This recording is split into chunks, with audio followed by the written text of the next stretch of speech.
Miss Whitbourne here. What you will need for today's maths game is a pack of cards. If you don't have a pack of cards, don't worry at all. Perhaps you could make some. This is essentially a game of Snap. So if you made 4 of each of numbers 2 to 10, then you can play this game as well. So, once you have your pack of cards, the first thing to do is to take out all the aces, kings, queens and jacks. I do have an extension where they can be used, which I'll explain in a minute, but for now, we're going to take them out. The next thing I did was to deal out all of the cards equally amongst the players.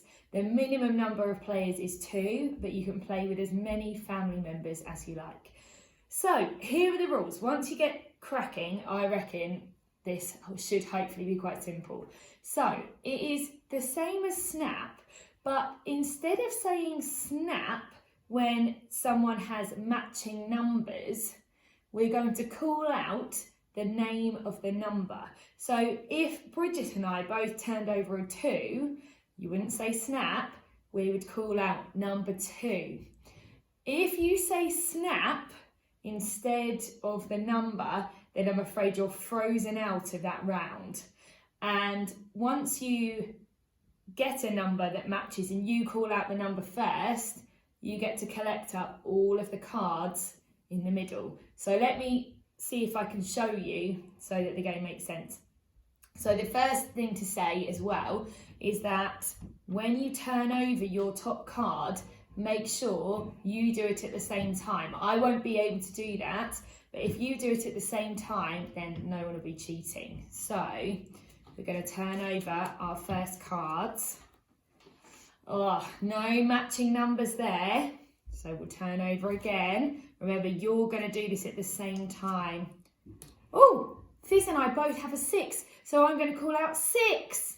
And when I do, I can pick up Fizz's cards that she's turned over so far, my cards and Bridget's cards, and I can put them to the bottom of my pile. Okay, so let me show you that one more time. So you would be turning all of these over at the same time, but I can't. So let's see. Oh, 10. Fizz and I both had a 10. So I've called 10, haven't said Snap. I've actually said what the number is. So that means that I get to collect all of these cards and put them at the bottom of my pile. And the winner is the person that manages to get all of the cards in their pile. I do have a couple of extra rules that I'm just going to tell you about in case you want a bit of an extra challenge. But what I would say as well is that these games are just ideas. Please do make them your own. If you can think of another rule that's even better, that works well for your family, then please do add it in and I'd absolutely love to hear about it. The first extension is to use the Jack, Queen, King and Ace as well. So you can decide which number you want to call out when you see those. I was thinking maybe Ace could be number 1. So if you both have a matching ace, that could be number 1. Jack could be number 11. Queen could be number 12.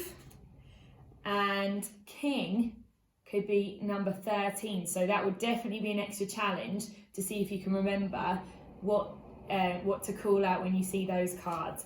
The other challenge, and this is if you're feeling really clever, because I think even adults would find this tricky, is when you have some matching numbers, so for example, Bridget and I both have a 2 here, instead of calling out 2 like it would be in the normal rules, you double the number in your head and call out double the number. So if we both turned out 2, you would have to say 4, and then you would get to win the cards, like that. Thank you so much for watching. I hope you have lots of fun playing that game, and you'll really look forward to what I've got planned for you tomorrow. Bye!